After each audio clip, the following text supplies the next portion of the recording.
안녕하세요. 전 주먹을 부르던 시누이 덕분에 이혼까지 하게 된 30대 여자입니다. 제가 이렇게 사연을 쓰게 된 이유는 제가 결혼과 이혼을 하며 겪었던 일을 애청자분들과 나누고픈 마음에 용기를 내보았어요. 지금은 물론 더없이 행복하지만 이혼 전 분노로 가득했던 제 이야기를 들어보실래요? 남편과 전 회사에서 만나 연인으로 발전해 결혼까지 이어진 사이였어요. 남편과 전 동갑이었지만 직급은 달랐어요. 전 또래보다 일찍 회사에 입사했고 남편은 공무원을 준비하다 취업했던 터라 저보다 직급이 아래였죠. 일머리가 좋진 않으나 남들보다 노력하고 성실해 보이는 남편의 모습에 하나 둘 신경을 써주다 보니 자연스럽게 연인 사이가 되었어요. 결혼하고 난 뒤 저는 부서가 다른 남편의 서포트를 해주었고 남편은 직장 내에서도 서서히 두각을 드러내며 인정을 받게 되었어요. 결혼 후 일도 잘 풀리고 마음도 편안해졌는지 남편은 언제나 다정했고 저흰 싸울 일이 없었죠. 생각해보면 연애 시절에도 싸운 적은 없었던 것 같아요. 거기에다 시골에 살고 계시는 어머님 아버님도 참 좋으신 분이었어요. 그 흔한 시댁 18번 곡이라는 손주 타령을 하시는 법도 없으셨죠. 오히려 신혼생활을 충분히 즐기고 2세 계획을 세우라며 저희의 라이프 스타일을 응원까지 해주셨어요. 전 그런 시부모님들을 보며 결혼 하나는 잘했다고 생각했죠. 친구들을 보면 다들 은근슬쩍 들어오는 임신 압박 때문에 질식할 것만 같다고 아우성치는데 저희 부부는 말 그대로 행복한 신혼생활을 즐기고 있었으니까요. 단 한 가지만 빼고요. 바로 남편의 누나인 노처녀 시누이만 뺀다면 완벽 그 자체였어요. 전 결혼을 결심할 당시 청약에 당첨이 되었었는데 완공까지 기간이 애매해 남편과 시누이가 함께 살던 집에서 며칠 지내다 새 아파트로 들어가기로 했어요. 상견례 자리에서 보았던 시누이는 상냥하고 쿨해 보였던 터라 크게 부딪히는 일은 없을 거라고 생각했던 저의 큰 착각이었죠. 시누이는 어머님도 시키지 않는 시집살이를 시키기 시작하더군요. 아침 드라마에서나 보던 시집살이에 전 당혹스러움을 감추지 못했죠. 신혼여행에서 다녀온 후 처음으로 하는 출근날. 출근 준비로 바쁜 저를 시누이가 부르더라고요. 옳게, 옳게. 네, 형님, 왜 그러세요? 왜 그러긴, 아침은 언제 차려줄 거야? 네? 아침이요? 그래, 아침. 난 아침 꼭 먹고 출근해. 물론 상훈이도 그렇고. 그러니까 얼른 아침 좀 차려. 참고로 나랑 상훈이는 아침에 국물 꼭 있어야 하니까 국도 꼭 끓여줘. 아, 국은 맑은 걸로 부탁해. 아침부터 고춧가루 들어간 거 먹으니까 오전 내내 속도 아프고 배에서 소리도 나더라고. 제가 집에서 노는 사람도 아니고 아침밥을 대령하라니요. 참고로 전 아침밥을 먹지 않고 출근해요. 간혹 전날 저녁에 먹은 것이 부실했다 싶으면 편의점에서 간단히 해결하고 가고요. 거기에다 남편과 결혼 이야기가 오갈 때 약속했던 것이 있었어요. 자기야, 혹시 아침 먹고 출근해? 나는 아침 먹는데 자기는 안 먹어?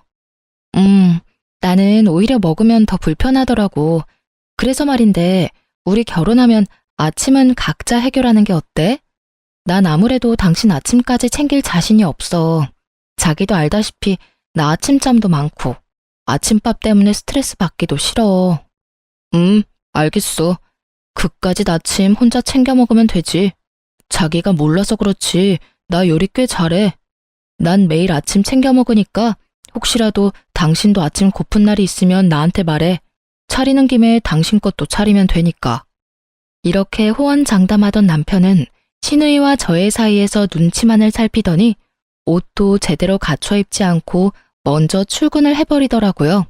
물론 늘 먹던 아침도 먹지 않더라고요. 저는 황당하고 화가 났지만 시누이의 닥달에 대충 아침을 차렸어요. 아침부터 싸우기도 싫었고 싸울 시간에 어제 먹은 찬들로 대충 차리는 것이 더 빠르다고 생각했으니까요. 저의 아침상을 받은 시누이는 뻔뻔하기 짝이 없게 반찬 투정까지 하더군요. 에이, 이게 뭐야. 죄다 어제 먹었던 거잖아, 옳게. 우린 한 번 먹었던 반찬은 안 먹어. 국도 마찬가지고.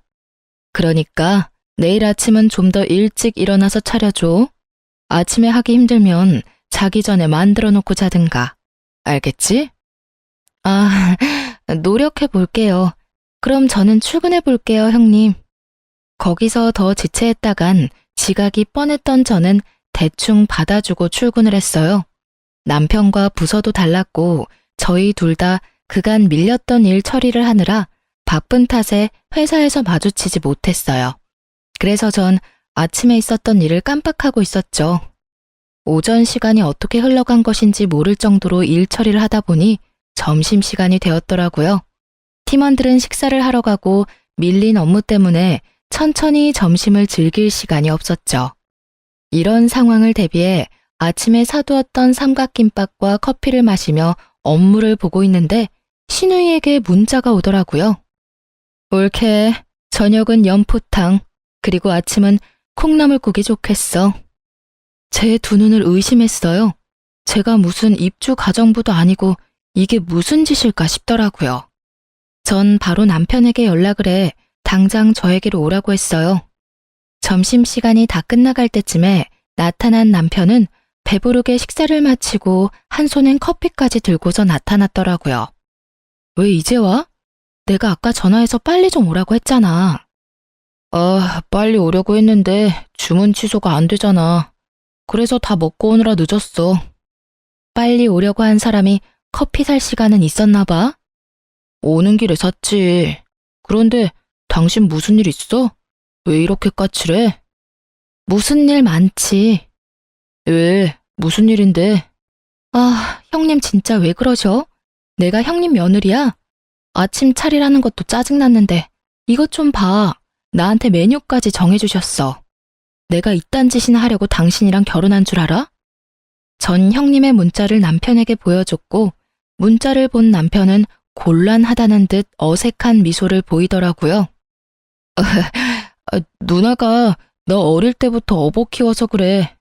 나 20살 때부턴 누나랑 같이 살았던 터라 더 심한 것 같기도 하고 어떨 땐 나도 모르게 엄마라고 할 때도 있다니까. 엄마 같은 소리 한다 진짜. 그래봤자 당신이랑 누나랑 8살 차이밖에 더 나? 아니, 내가 100번 양보해서 엄마 같은 누나라고 치자. 그래도 이건 아니지. 요즘 진짜 시어머니들도 며느리한테 아침 차리라고 하시는 분들 잘 없어. 이제 다들 며느리 눈치 본다고. 멀리서 찾을 필요도 없어. 어머니만 봐도 알잖아. 나한테 어머님이 뭐 시키시는 거 본 적 있어? 우리 엄마는 당신한테 뭐 안 시키지. 시킬 시간에 직접 하시는 게 빠르다고 생각하시니까. 그러니까. 그런데 형님은 왜 그러시냐고. 내가 당신한테도 안 차려주는 아침 형님한테 차려주게 생겼어? 그리고 당신은 아침에 그러고 도망가면 어떻게 해? 당신이 형님한테 한 소리 해줬어야지. 내가 어떻게 누나한테 뭐라고 해. 내가 조금 전에도 말했잖아. 누나가 어쩔 땐 더 엄마 같다고. 내가 누나한테 뭐라고 하면 우리 누나 얼마나 섭섭해하겠어. 그럼 난 당신 안중에도 없는 거야? 내가 섭섭해할 건 신경도 안 쓰여? 전 이런 문제는 확실히 하고 싶었던 터라 남편을 좀 몰아세웠어요. 제가 그렇게 나오자 남편은 하는 수 없이 아침은 자신이 하겠다고 하더라고요. 원래 약속이 그러했는데 인심 쓴다는 듯 말하는 남편을 보며 기가 찼지만 어찌되었든 원하는 방향으로 흘러가게 되었으니 참기로 했어요. 그렇게 전 저녁 식사를, 남편은 아침 식사를 맡게 되었어요. 남편과 저 두 사람이 살았어도 이렇게 분담을 하려고 했었으니 큰 불만은 없었어요. 그날 저녁 전 연포탕을 포장해 집으로 돌아갔어요. 맞벌이 하시는 분들은 아시겠지만 퇴근해서 장까지 보고 연포탕을 언제 만들어서 언제 먹겠어요? 그렇게 연포탕이 드시고 싶다고 하니 포장이라도 해서 가는 수밖에요. 하지만 신우이는 사오는 정성은 정성도 아니라 생각하는지 툴툴거리기 시작했고 남편은 또 저에게 혼나겠다 싶었는지 슬쩍 제 편을 들어주었어요. 연포탕이 얼마나 간단한 건데 그냥 올케가 퇴근하고 와서 직접 만들면 되지. 그러는 누나도 연포탕은 못 만들잖아. 내가 해봐서 아는데 연포탕에 얼마나 손이 많이 가는데 낙지 손질하는 데만 해도 시간 엄청나게 걸린다고. 뭐라는 거야 얘가. 내가 안 해서 그렇지 다 할 줄 알거든. 넌 괜히 끼어들지 말고 밥이나 먹어. 딱 한마디뿐이었지만요. 신우이의 역성에 남편은 입을 다물었고 심기가 상할 대로 상해버린 신우이는 계속해서 구시렁거리며 연포탕을 3그릇이나 먹더군요. 언행 불일치의 표본인 신우이를 보며 앞으로 저의 앞날이 순탄치만은 않겠구나 싶었고 제 예감은 틀리지 않았죠. 다음 날 남편은 약속한 대로 일찍 일어나 아침을 차리기 시작했고 전 출근 준비를 하고 있었어요. 신혼여행의 여파로 밀린 업무가 상당했기에 전 화장도 하지 못하고 얼굴에 크림만 바르고선 집을 나서려고 하고 있었죠. 그 순간 남편이 아침을 준비하는 모습을 본 신우이가 화를 내며 저를 불러 세우더라고요. 야, 너 지금 뭐 하는 짓이야? 응? 너 아침 차리잖아. 네가 그걸 왜 해? 올케, 이리 좀 와봐. 못 들은 척하기엔 신우이의 목소리가 너무 컸던 터라 일단 전 신발을 벗고 집으로 들어갔어요. 네, 형님. 왜 그러세요? 왜 그러세요? 몰라서 물어? 올케는 뭐하고 내 동생이 저러고 있어? 왜 내 동생을 부려먹냐 말이야? 형님, 부려먹는 게 아니라 이건 남편하고 저하고 결혼하기 전부터 약속했던 일이에요. 제가 원래 아침을 안 먹거든요. 그래서 먹어야 하는 사람이 직접 차려 먹기로요. 아, 몰라. 난 그런 거 모르니까 앞으로 상훈이 부려먹지 마. 알겠어? 신우이는 모르쇠로 일관하며 억지를 부리기 시작했고 전 슬슬 짜증이 나더라고요. 저도 모르게 짧은 한숨이 나오며 미간이 구겨진 그때 중간에서 눈치를 살피던 남편이 이대론 진짜 큰일 나겠다 싶었는지 소심하게 나섰어요. 누나, 그냥 내가 하면 돼. 지우 말대로 우리 결혼하기 전부터 약속했던 거야. 그리고 지우 요즘 일도 많아서 바쁘단 말이야. 바쁘면 아침에 좀 더 일찍 일어나서 밥 차리고 출근하면 될 거 아니야. 그리고 일은 혼자 하니? 너도 하고 나도 해. 혼자 바쁜 척은? 그게 지우가 요즘 내 일도 봐주고 있어서 더 바빠졌어. 그러니까 그냥 내가 할게. 누나가 이해 좀 해주라. 응? 네가 뭐라고 하든 난 이해 못하니까 내일부턴 올케가 차려. 알겠어? 아침부터 남편 손에 물 묻히지 말란 말이야. 대화가 전혀 통하지 않는 신우이와 더는 입씨름할 시간이 저에겐 없었고 전 그냥 알겠다고 하고 출근을 해버렸어요. 정말 별 생각이 다 들더라고요. 혼인신고하기 전에 이혼해야 하나부터 이런 일로 이혼까지 해야 하나까지. 긴 고민 끝에 내린 결론은 조금만 더 참자였어요. 이혼은 정말 말도 안 되는 것 같았고 정 안 되면 분가를 하면 되는 일이었으니까요.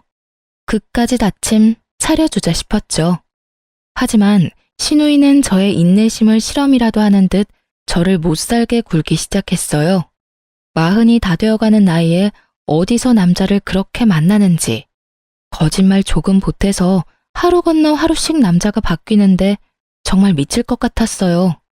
신우이의 애인이 바뀌는데 왜 제가 미치느냐고요? 헤어질 때마다 저에게 화풀이를 했으니까요. 오죽했으면 전 신우이의 발걸음 소리만 듣고도 신우이의 기분을 알 수 있는 상태까지 되었어요. 그날도 방문을 탁 닫고 걸어오는 신우이의 발걸음 소리가 예사롭지 않더라고요. 하필 왜 주말인지 출근한다고 도망가지도 못하니 꼼짝없이 당하겠구나 싶었죠. 아니나 다를까 신우이는 소파에 앉아 TV를 보던 제 앞에 서서 팔짱을 끼더라고요. 왜 그러세요, 형님? 하실 말씀 있으세요? 올케, TV 소리 좀 줄여줄래? 주말엔 집에서 좀 쉬고 싶은데 TV 소리 때문에 잠을 잘 수가 없잖아. 아, 그래요? 죄송해요.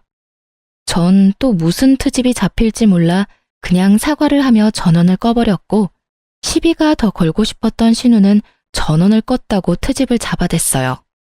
소리만 줄이랬지 아예 끄라고 했어? 올케는 왜 그래? 왜 날 TV도 못 보게 하는 못돼 먹은 시누이로 만드냐고. 노처녀 히스테리 무섭다고 하더니 정말 경험해보니 장난 아니더라고요. 반찬 투정은 기본이고 바닥에 머리카락 떨어지니 집에선 머리를 풀지 말라고 하질 않나. 자신이 보는 앞에선 남편과 애정 표현도 자제해달라고 하더니 이젠 하다못해 TV 끄는 것까지 트집을 잡으니 이성의 끈이 확 끊기더라고요. 형님, 진짜 저한테 왜 그러세요? 제가 웬만하면 그냥 참으려고 했는데 해도 너무하시네요. 제가 무슨 동네북도 아니고 왜 계속 트집을 못 잡아서 안달이냐고요. 트집? 내가 트집을 잡았다고? 내가 언제? 잡힌 트집이 워낙 많아서 저도 일일이 말씀 못 드리니까 혼자 곰곰이 생각해 보세요. 전 피곤해서 이만 들어가 볼게요. 전 신우의 얄미운 모르쇠 공격이 나오기 전에 말을 끊고 방으로 들어와 버렸어요. 씩씩거리며 방으로 들어온 저를 본 남편이 무슨 일인지 말하지 않아도 알겠다는 듯 제 눈치를 살피더라고요. 그 모습을 보는데 더 열이 받았어요. 이런 일엔 남편이 나서 중재를 해줘야 하는 것이 맞는 거 아닌가요? 남편은 신우이에게 한 소리를 들은 이후 중재는커녕 방관자가 되었고 일은 벌어진 후에나 눈치를 살피는 남편이 얄밉더라고요. 누나가 또 뭐라고 그래? 알면서 왜 물어? 이젠 TV 볼륨 가지고 트집 잡더라니까. 그래서 내가 그냥 미안하다면서 TV 끄니까 또 왜 끄냐고. 왜 못돼 먹은 신우이 만드냐고 따지시는데 내가 화가 나겠어 안 나겠어? 당연히 화가 나지. 우리 누나 진짜 왜 그러나 모르겠네. 나 도저히 안 되겠어. 그냥 우리 나가서 살자. 나 진짜 이러다 정신병 걸릴 것만 같아.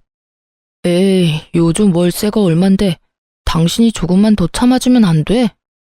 더 참을 수 있었으면 말도 안 꺼냈어. 월세가 얼마나 들든 난 나가야겠다고. 싫으면 당신은 여기서 당신 누나랑 같이 살아. 난 원룸이라도 얻어서 나갈 테니까. 싫은 소리는 했어도 이렇게까지 딱 잘라 말한 적이 없던 저였기에 남편도 드디어 상황의 심각성을 깨달은 듯 했습니다. 저에게 며칠만 기다려주면 자신이 단호하게 말하겠다고 하더라고요. 전 진짜 마지막이라 생각하며 남편의 말을 믿어보기로 했어요. 집안에는 찬바람이 불었고 한동안 조용하던 신우이가 아침을 먹다 말고 저를 부르더라고요. 남편은 그때만 기다린 사람처럼 신우이의 말을 자르곤 단호하게 말했어요. 올케, 오늘 누나, 제발 그만 좀 해. 내가 뭘 했다고 그만하래? 또 지우한테 뭐라고 하려고 그러는 거잖아. 지우 좀 그만 괴롭혀. 지켜보는 나도 이렇게나 힘든데 당하는 지우는 오죽하겠어? 내가 누나 때문에 지우 볼 낯이 없어. 지금도 봐봐. 아침부터 신우이 밥 차려주는 올케가 어디 있다고 또 뭐라고 하려고 그래? 짜든 싱겁든 고맙다고 하고 그냥 좀 먹어주면 안 돼? 얘가 아침부터 생사람 잡네. 난 올케한테 국 맛있다고 말하려고 했어. 왜 오버하고 난리래? 그랬어? 이게 다 누나 탓이잖아. 오죽하면 내가 이러겠어? 누나가 이 사람 쥐잡듯 잡으니까 나는 당연히 또 혼내려나 보다 했지. 하여튼 이제 좀 자제 부탁해. 누나도 소중한 가족이지만 지우도 소중해. 그러니까 누나도 소중히 대해줘. 어이구, 알겠으니까 얼른 밥 드세요. 올케, 내가 요즘 좀 심했지? 섭섭했으면 풀어. 앞으론 나도 조심할게. 네? 아, 네. 갑자기 단호해진 남편도 놀라웠지만 순순히 인정하며 숙이고 들어오는 신우이가 더 놀라웠어요. 갑자기 변해버린 신우이의 태도엔 이유가 있었더라고요. 그건 다들 예상하시듯이 남자가 생긴 것이었어요.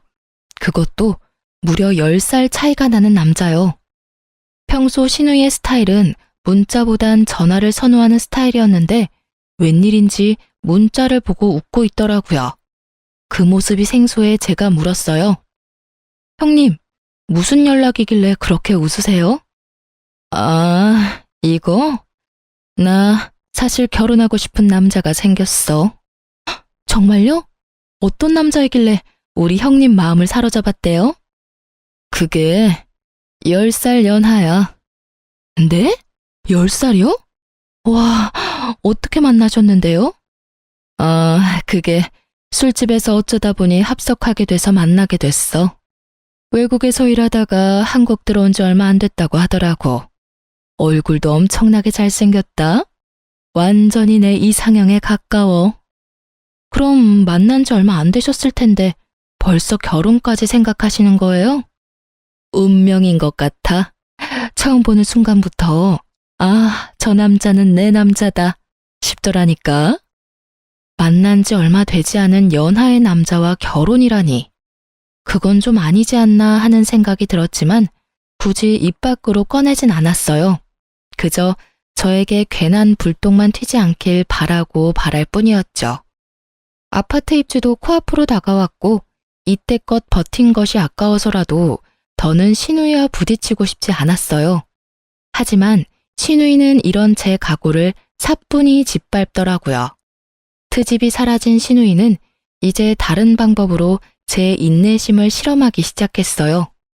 그날은 오랜만에 남편과 밖에서 오붓하게 저녁을 먹기로 한 날이었어요. 그날따라 옷이고 가방이며 왜 그렇게 찾는 것마다 보이지 않는지 신경질이 다 나더라고요. 어디 갔지? 오늘 진짜 무슨 날인가? 왜 이렇게 찾는 것마다 없지? 왜? 못 찾는데? 왜 있잖아. 내 하얀색 원피스랑 노란색 가방.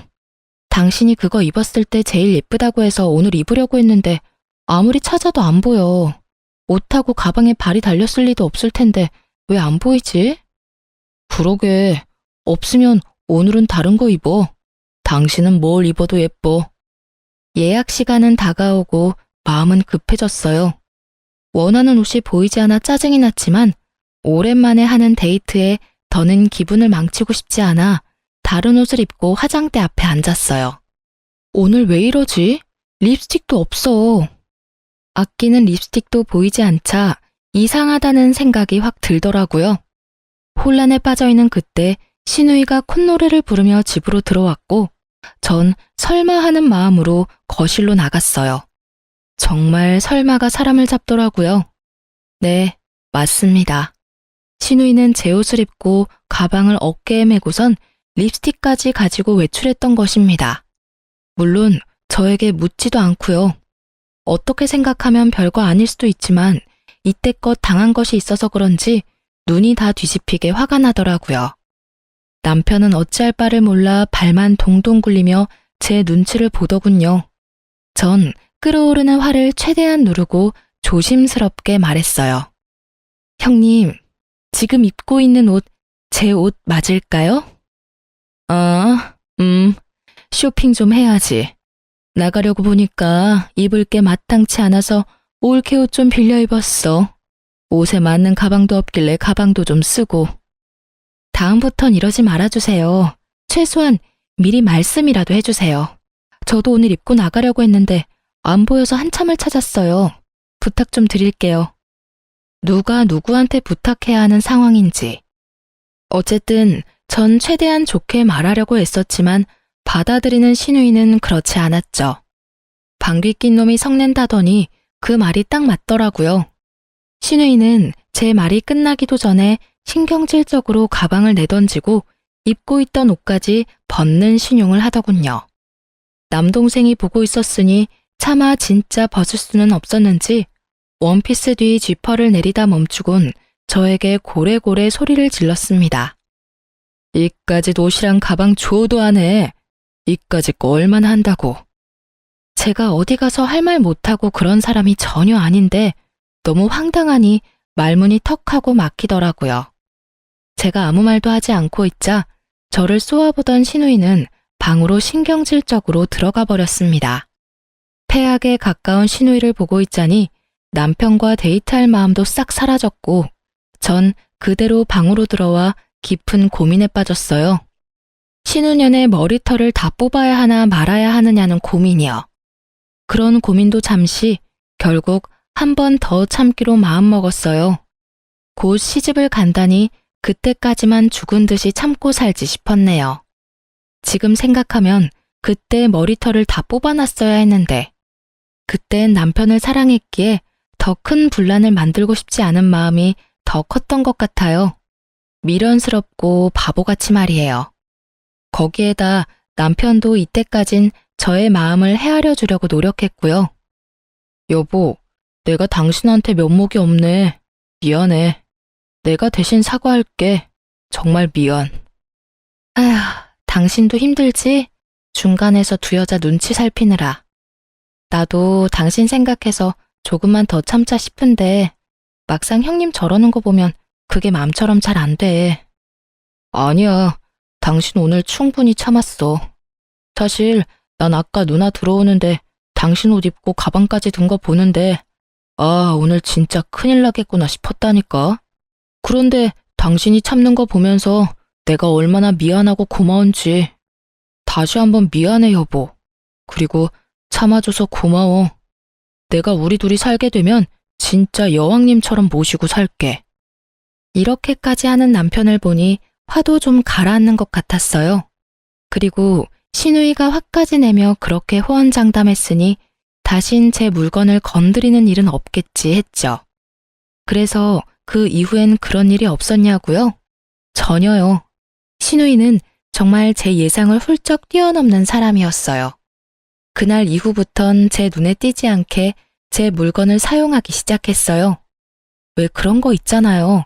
제가 뒀던 자리가 아닌 다른 곳에서 제 물건이 있다든지 제가 모르는 얼룩이 묻어 있다든지 분명 시누이 짓이 분명했지만 확실한 증거가 없는 그런 상황이 계속되었어요. 그래서 전 시누이가 발뺌할 수 없도록 묘수를 생각해냈죠. 저는 덫을 놓았고 이제 시누이가 덫에 걸리길 기다렸어요. 얼마나 지났을까요? 도저히 참을 수 없는 일이 일어나고야 말았습니다. 그날도 시누이는 제 가방을 몰래 들고 나갔고 저에게 딱 걸리고야 말았어요. 전 참을 수가 없었죠.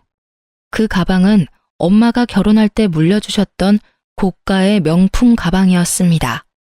가격도 가격이지만 의미가 깊은 가방이라 저도 훗날 딸이 있다면 딸에게, 아들뿐이라면 며느리에게 물려주고자 아끼고 아끼던 것이었어요. 그런 가방을 또 묻지도 않고 가지고 간 것도 화가 나는데 가방을 자갈밭에다 굴렸는지 걸레짝을 만들어 들어왔더군요. 그리곤 미안하다는 기색도 없는데 그야말로 전 분노가 폭발해버렸어요. 더는 참고 말고 할 이성이 사라졌다는 말이 더 맞겠네요. 형님, 이게 뭐예요? 전 걸레짝이 된 가방을 들고 집으로 들어서는 형님에게서 가방을 휙 낚아채며 소리를 질렀어요. 그런 제 목소리가 듣기 싫다는 듯 시누이는 귀를 후벼파며 말했어요. 아, 시끄러워. 그까짓 가방 얼마나 한다고? AS 맡겨. 아니면 하나 새로 사든가. 새로 사준다고 해도 진정이 안 되는데 어쩜 그리도 뻔뻔할 수가 있는지.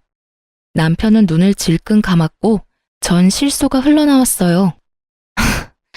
형님, 이 가방 친정엄마가 처녀 때 구입하셔서 물려주신 가방이라 이제 사지도 못하는 그런 가방이라고요.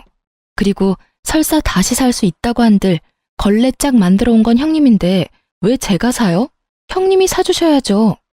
참나, 난 또 새 가방이라도 되는 줄 알았네. 그래, 내가 물어줄게. 얼마면 돼? 한 100만 원 하면 돼? 100만 원이요?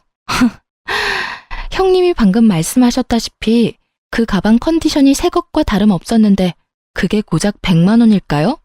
무려 샷된 가방인데? 형님이 가지고 계신 짝퉁 생각하시면 안 되죠. 물어주신다고요? 그래요, 물어주세요.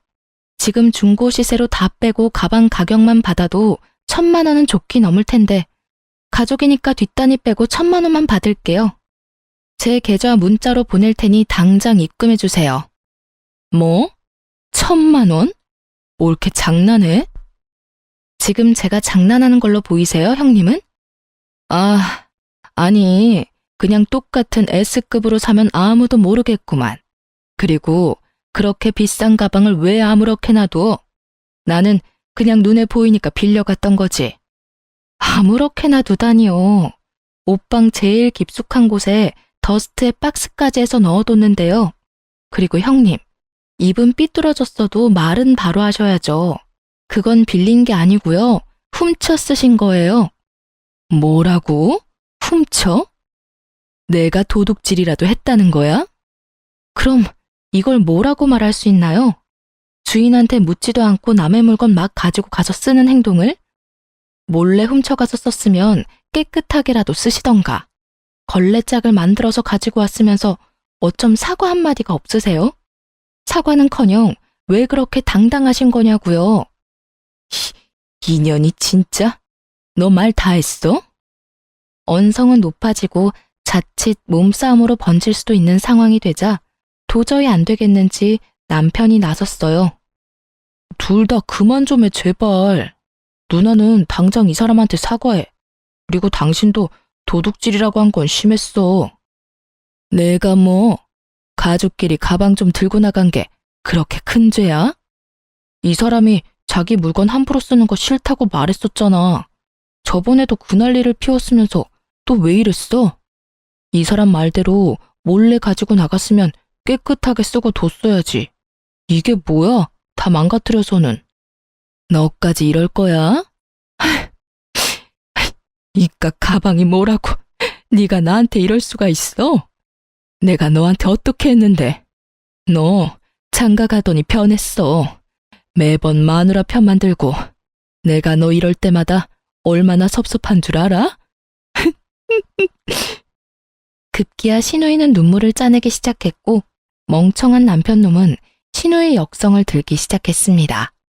결국 신우이와의 다툼은 남편과의 싸움으로 번져버렸죠. 누나, 울어? 뭐 이런 일로 울고 그래. 당신 얼른 누나한테 사과해. 뭐? 나더러 지금 뭘 하라고? 사과, 당장 무릎 꿇고 싹싹 빌어. 누나가 아무리 잘못했어도 그렇지 도둑으로 모는 건 당신이 잘못했어. 얼른, 누나 울잖아. 내가 기가 막혀서 진짜? 당신 눈에는 당신 누나 우는 것만 보이고 내 억장 무너지는 건 안 보이나 봐? 무릎 꿇고 싹싹 빌어야 할 건 내가 아니라 형님이라고. 상황 파악이 그렇게나 안 돼? 도대체 그까짓 가방이 뭐라고 일을 이렇게까지 키우는 거야? 내가 지금 가방 하나 때문에 이러는 걸로 보여? 물론 시작은 가방이었지. 그런데 당신도 눈이 있고 귀가 있으면 다 보고 들었을 거 아니야. 형님이 나한테 어떻게 했는지. 형님이 나한테 진심 어린 사과 한마디만 했었어도 나 이렇게까진 하지 않았을 거야. 그런데 형님은 오히려 내 탓만 하기 바쁘잖아. 이 가방이 어떤 의미인지 당신도 뻔히 잘 알면서 그런데 나한테 싹싹 빌으라고? 난 죽어도 못해. 1,000만 원? 그깟 1,000만 원 주면 되는 거야? 그러면 다 끝나는 거지? 돈은 당연한 거고 형님이 나한테 제대로 사과할 때까지 끝은 없으니까 그런 줄 알아. 그리고 더는 이딴 집구석에서 1초도 있고 싶지 않아. 난 친정가 있을 테니까 당신도 나 따라가든지 당신 누나랑 여기 있던지 당신 알아서 해. 말 그대로였어요. 더는 1초도 그 인간들과 한 공간에 있고 싶지 않았고 대충 짐을 싸 친정으로 가버렸어요. 짐까지 싸서 등장한 저를 본 친정 부모님들은 많이 놀라셨고 전 조금 진정이 되면 다 설명해 드릴 테니 기다려 달라고 부탁드렸죠. 한순간 욱하는 마음에 이런 행동을 하는 딸이 아니란 걸 누구보다 잘 아는 부모님은 알겠다고 하시며 집 냄새가 가득한 이불을 내어주셨어요. 그 이불을 덮는데 왜 그렇게 눈물이 나는지 서럽더라고요. 누군가에게는 그깟 가방, 옷, 물건일 수도 있지만 저에겐 소중했으니까요. 거기에다 남편 생각해서 이때껏 참아온 것이었는데 그런 남편마저 저를 질책하고 나서니 더욱 서러웠어요. 그렇게 울고 있는데 어머님에게 전화가 왔어요. 여보세요? 어머님. 아가, 방금 네 시누이랑 통화했어. 많이 속상했지? 내가 아주 홍구멍을 냈어. 어쩜 철이 없어도 그렇게나 없는지. 아니에요, 어머님. 저도 좀 참았어야 했는데. 네가 오죽했으면 그랬을까? 내가 널 모르니? 들어보니 사돈께서 물려주신 거라며. 그렇게 의미가 깊은 물건인데 다 망가졌으니 얼마나 속상했을 거야. 네 계좌로 가방값 보냈어.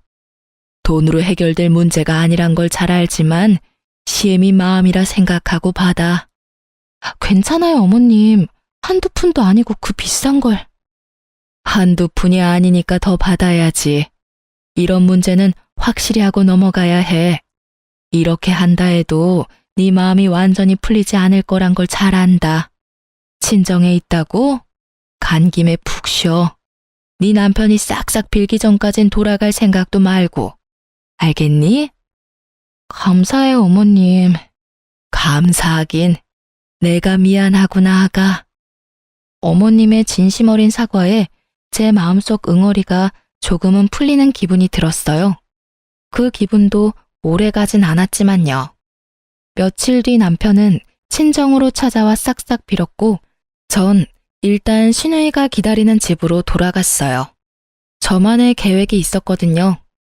시누이는 집으로 돌아온 저에게 진심을 담은 척 사과를 했고 저 역시 진심을 받은 척 사과를 받아주었어요. 시누이는 10살 어린 남자친구와 결혼하기로 했다며 상견례 날짜가 잡혔다고 하더라고요. 남편이 저에게 싹싹 빈 것도 시누이의 사과도 다 이유가 있었던 것입니다. 저도 대충 눈치채고 있었던 사실이라 화도 나지 않더군요. 그날부터 시누이는 저에게 잘해주기 시작했어요. 자신의 체면을 위해 어떻게 해서든 절 상견례 자리에 데리고 나갔어야 했을 테니까요. 옳게. 이제부터 아침은 내가 알아서 차려 먹을게. 생각해보니까 옳게는 아침도 안 먹는데 그 바쁜 아침에 식사 준비까지 시키는 건 내가 좀 너무했다 싶더라고. 전 이제야 제정신이 바뀐 것인지 처음으로 정상적인 말을 하는 시누이를 보며 언제까지 일어나 지켜보기로 했어요. 속이 뻔히 보이는 친절에 헛웃음이 터져나왔지만 꽤 참을 만했어요. 형님 뜻이 그렇다면 그렇게 하세요. 그런데 상견례 날짜 잡으셨다면서요? 이번 주 주말 맞아요? 옳게도 같이 갈 거지? 그럼요. 제가 가야죠. 10살 차이라고 했었죠? 나이 차이가 꽤 나는데 반대는 없었나 봐요, 형님? 그게 사실 나이를 속였어. 5살 차이 나는 걸로. 남자친구도 몰라. 그러니까 옳게도 아무 말 하지 말아줘.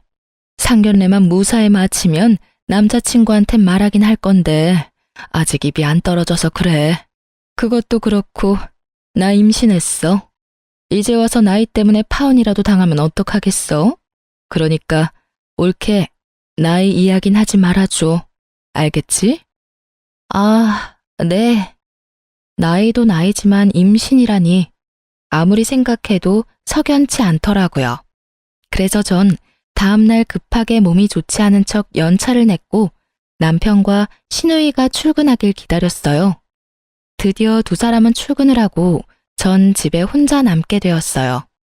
전 시누이의 방을 뒤져 산모 수첩과 초음파 사진을 찾아냈고 충격적인 사실을 알게 되었죠. 주수와 날짜를 확인해 보니 시누이 뱃속의 아기, 지금 남자친구의 아기가 아니더라고요.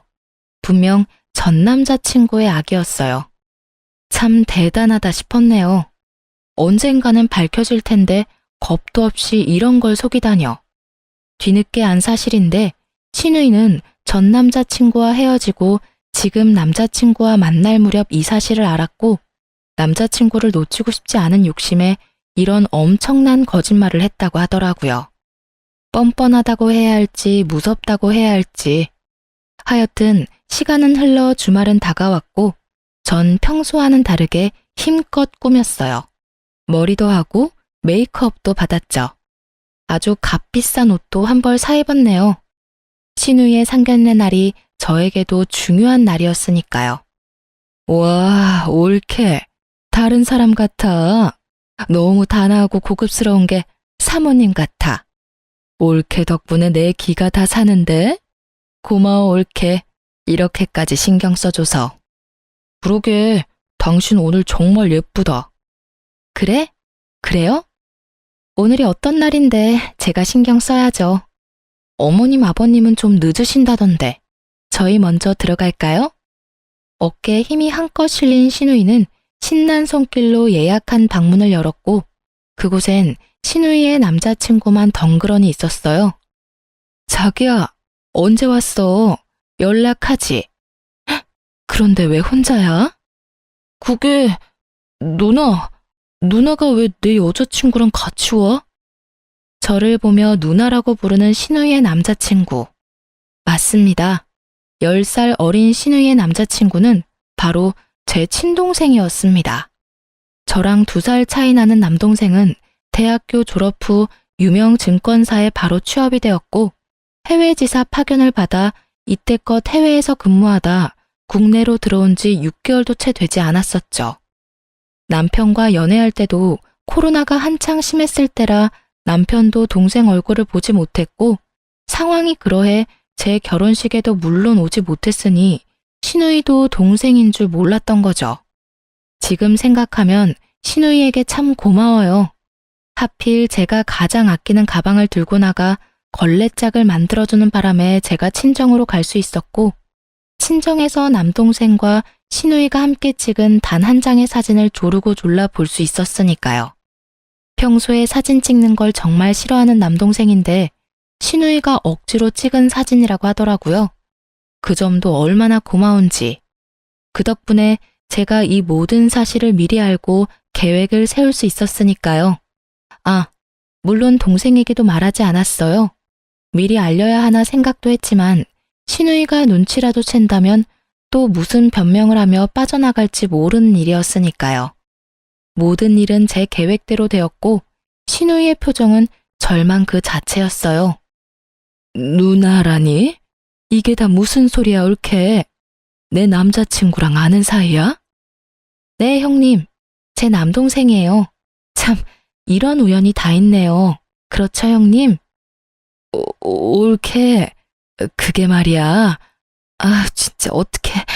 그냥 내가 다 잘못했어. 전부 다. 나 좀 받아주면 안 될까? 내가 진짜 잘할게, 응?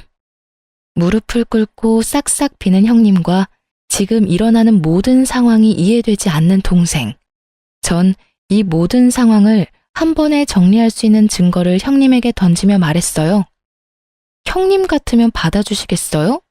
10살을 5살이라고 속인 것도 모자라서 뱃속의 아기도 제 동생 자식이 아니잖아요.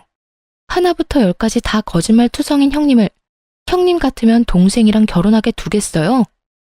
형님은 바닥에 힘없이 떨어진 산모 수첩과 초음파 사진을 후다닥 감추었지만 이미 늦은 일이었어요. 이게 다 무슨 소리야, 누나? 그럼 뱃속의 아기가 내 아기가 아니란 말이야? 그래서 오늘 엄마 아빠도 없이 혼자 오라고 한 거였어? 미리 말했어야 했는데 미안해. 넌 작은 일도 얼굴에 다 티가 나니까 미리 말할 수가 없었어. 진짜 미안해. 그러니까 나이도 5살 많은 게 아니라 10살이 많고 애도 내 애가 아니란 이 말이네? 그러면서 뻔뻔하게 결혼해주지 않으면 죽는다고 협박까지 했어? 어쩐지 테스트기는 보여주면서 초음파 사진은 안 보여주는 게 이상하다 싶었어. 이 정도면 사기야, 사기. 모든 사실을 알게 된 동생은 충격이 큰 듯 비틀거리며 소리를 질렀고 신우이는 동생에게 몸을 돌려 빌기 시작했어요. 자기야, 내가 잘못했어. 처음부터 속이려는 건 아니었는데 자기를 너무 사랑해서 놓치고 싶지 않았어. 나 한 번만 용서해주면 안 될까? 이 아기 자기가 싫다고 하면 당장 지울게. 나 수술하면 돼. 그걸 지금 말이라고 해? 수술을 하든 말든 네 마음대로 하고 다신 나한테 연락하지 마. 다신 그 뻔뻔한 낯짝 보고 싶지도 않으니까. 당장이라도 경찰서에 가서 고소하고 싶은데 그동안 만났던 정을 생각해서 참는 거야. 알겠어? 아, 누나, 나 먼저 가볼게. 집에서 봐. 동생은 그렇게 자리를 떠났고 신우이도 동생을 따라가 버리더군요. 동생을 따라가지 못하게 시누이를 붙잡고 싶었지만 저에겐 아직 남은 문제가 있었기에 시누이는 동생에게 맡기기로 했어요. 이제 남은 것은 남편에게 복수하는 것이었어요. 전 남편을 노려보았고 남편은 그저 저에게 험한 말을 쏟아내기 시작했어요. 당신 미쳤어? 꼭 이렇게까지 해야 했어? 당신만 입 다물면 다 해결될 일이었잖아. 해결? 넌 하늘이 무섭지도 않아? 그러다 천벌받아. 그리고 너 같으면 네 동생이 인생 나락으로 가는 꼴 보고만 있을 수 있어? 나락? 말이 심한 거 아니야? 심한 건 너희 남매들이지. 네 누나도 누나지만 네가 어떻게 나한테 이럴 수가 있어? 내가 지금 누나 편 들었다고 이래? 그럼 내가 여기서 누나 편을 들지 당신 편이라도 들어줄 줄 알았어? 아직도 상황 파악을 하지 못하고 쉰 소리나 하는 남편에게 당장 휴대전화를 내밀어 영상을 보여주었고 말 그대로 잿빛 얼굴이 되더라고요. 그 영상은 저희 집 안방과 옷방에 설치된 홈 CCTV 영상이었어요. 시누이가 제 물건을 몰래 쓰는 것이 분명한데 증거가 없어 답답했던 저는 증거를 잡을 요량으로 CCTV를 설치했던 것이었습니다. 물론 남편에게 지나가는 말로 설치해야겠다고 언급했었는데 제 말은 귓등으로도 안 듣더니 설치한 줄도 모르더라고요. 친정에서 어머님의 전화를 받은 전 CCTV가 떠올랐고 녹화된 영상을 통해 남편의 검은 속내를 알고 오늘의 계획을 세웠던 것이었어요. 그렇게 녹화된 영상 속엔 옷방 안에서 나눈 둘의 대화가 버젓이 들리더라고요. 너 괜찮아? 올케는 친정에 갔어? 뭐 그런 일로 짐까지 싸서 쪼르르 친정을 간다니? 하여튼 너 진짜 여자 잘못 만났어. 가방 빌려줬다. 좋게 생각하면 될 일을 뭘 쪼잔하게 화까지 내는지 원? 내가 저기 저 가방도 쓴 줄 알면 올케 진짜 이혼하겠다고 개거품 물고 찾아오겠네. 누나, 그러게 내가 조심 좀 하라고 했잖아. 모르는 척 하는 거지. 집사람 다 알고 있다고. 내가 그렇게까지 말했는데 하필이면 장모님이 주신 가방을 그 꼴을 만들어서 가지고 오냐? 아, 몰라. 남자친구랑 다투는 바람에 열받아서 화풀이 한다고 던졌는데 하필 손에 들린 게 가방이었어. 바닥에 돌도 많았고. 나라고 이렇게 될 줄 알았겠어? 이제 어떡할 거야? 저 사람 저대로 두면 누나 상견례는 어쩌려고. 어떻게든 오게 해야지. 넌 결혼해도 그딴 년이랑 결혼했니? 오늘도 봐.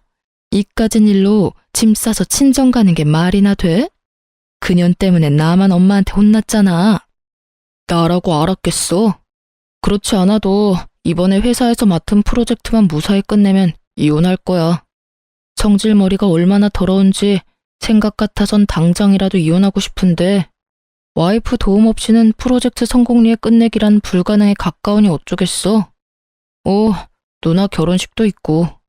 일단 다 무사히 넘기고 나 진급만 하면 당장 이혼할 거니까 누나도 그때까진 비위 잘 맞추란 말이야. 알겠지? 더 들을 수가 없어 전 영상을 꺼버렸어요. 기껏해야 어머님께 형님의 만행을 알리고자 설치했던 CCTV였는데 이런 월척이 낚일 줄 누가 알았겠어요? 숨겨왔던 민낯이 드러나니 남편은 시누이가 꿇었던 그 자리에 똑같이 무릎을 꿇고 싹싹 빌더군요.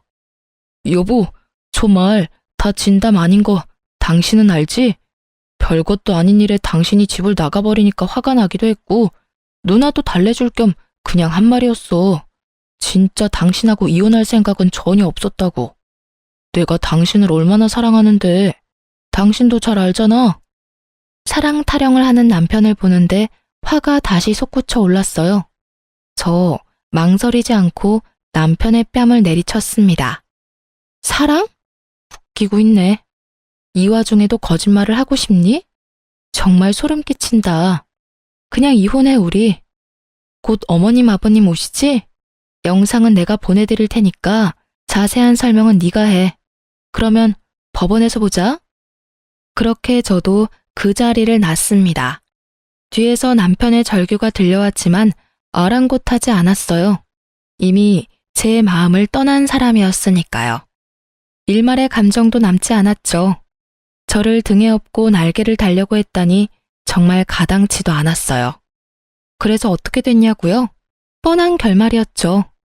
폭이란 모르는 전 시누이는 하루가 멀다고 남동생을 찾아왔고 결국 전 시누이를 스토킹과 사기죄를 묶어 경찰에 신고해버렸어요.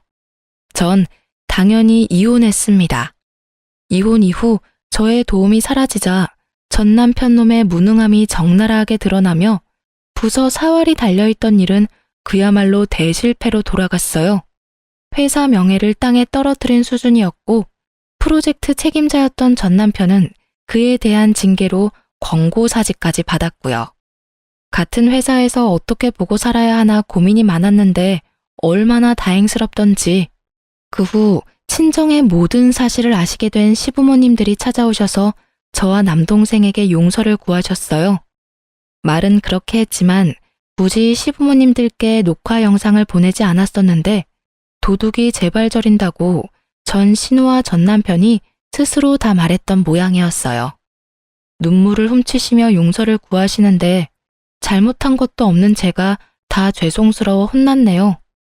어떻게 저런 올곧은 부모님 밑에서 그딴 자식들이 태어났는지 아직도 의문이에요. 그 뒤로도 크고 작은 일이 더 있었지만 다 쓰자니 말이 길어질 것 같아 이만해야 할 것 같아요. 다음에 시간이 된다면 또 사연을 통해 말씀드리도록 할게요. 어찌되었든 저와 남동생은 나락으로 갈 뻔했던 인생을 잘 구출했어요. 동생은 그 후 다시 외국 지사로 나갔어요. 아무래도 자신은 외국 생활이 더 맞는다며 나가버리는데 말릴 수가 없더라고요. 제 잘못은 없었지만 동생에게 미안한 마음이 있었던 터라 동생의 결정을 그저 응원하기로 했어요. 어제 동생과 오랜만에 통화를 했는데 여자친구가 생겼다고 하더라고요. 그러면서 결혼 생각은 없다고 못 박는 걸 보니 아무래도 아직 상처가 남은 모양이에요. 그래도 잘 지내고 있는 것 같아 한편으론 마음이 놓였네요. 전 아주 잘 지내고 있어요. 이혼 후 완공된 아파트에 부모님을 모시며 사랑 가득한 하루하루를 보내는 중입니다. 그리고 전 남편이 말아먹었던 그 프로젝트를 이번엔 꼭 성공시켰으면 좋겠다며 저에게 일을 배당해 주더라고요. 다른 부서 일이긴 하지만 제가 뒤에서 돕고 있었다는 사실을 다들 알았던 터라 책임자 선정에 이견이 없었어요. 그래도 누가 한번 말아먹은 프로젝트라서 부담은 되더라고요. 하지만 회사 팀원들이 저번 같은 실수는 없어야 된다며 다들 이를 갈며 임한 덕분에 어느 정도 성공리에 마무리가 된 상태예요. 그리고 저는 이번 3월 승진 대기 명단에 이름이 올라갈 것 같네요. 자랑하는 것이 맞으니 축하해주세요. 사실 전 남편과의 이혼으로 안쓰럽게 보는 시선들도 있어 마음껏 자랑하지 못했거든요. 전 이혼에 대한 후회도 미련도 없는데 주변 생각은 다른 것 같더라고요. 전 이제 아등바등 살았던 과거는 버리고 새롭게 살아보려고 해요. 우선 이제껏 쓰지 않았던 연차들로 부모님과 함께 동생에게 다녀오려고요. 보란 듯이 행복하게 살아갈 거예요. 저는 이만 다른 사연 들으러 물러가 볼게요. 지금까지 저의 긴 사연 들어주셔서 감사합니다.